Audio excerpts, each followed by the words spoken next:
Welcome to Sentiment University. This video is one in a series of videos demonstrating how to get the most out of using Sentiment. In this video, we will take a closer look at the most commonly used automation triggers and actions within Sentiment. There are dozens of possibilities for these features. If you have a specific feature you are looking for, need help with a feature not covered in this video, or need more general information on automations, please reach out to your Sentiment account manager. You can also view our general automations video. The link can be found in the description box. When you have selected the stream for your automation, click on the Triggers tab and click Add New.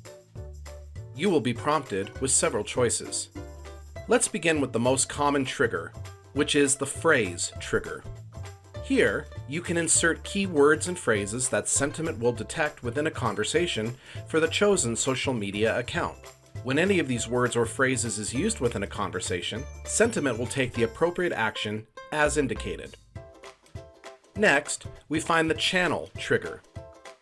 A second drop-down menu will appear with several social media account options. Since Facebook, Twitter, and Instagram are the most commonly used social media platforms within Sentiment, we will examine those features. As you can see, you have a myriad of options, including posts made through both public and private messages, ratings, and even ads. You can also include public and private tweets, timeline messages, and story mentions. Next, we find Match All. This is commonly used to collect all comments within a conversation within a selected stream. You don't need to indicate any keywords or phrases, as everything will be automatically collected when this is selected. Next, we find Twitter Expanded URL. This trigger allows Sentiment to check the contents of a Twitter shortened URL and compare it to a longer URL. For example, let's say your customer makes the following tweet. When the tweet is posted, Twitter will shorten the URL to something like this. This trigger will match all tweets whose link, when expanded, contains a specific URL or partial URL, such as the long one mentioned in the tweet. Then any tweet whose expanded URL contains the long tweet would match the trigger. Next, we have Twitter followers. This allows you to set an action for the amount of Twitter followers a user has. A second drop-down menu will appear, and you can set the action for a number of followers between certain numbers, greater than, or less than. Next, we find Phrase in Subject. This only works for linked email accounts.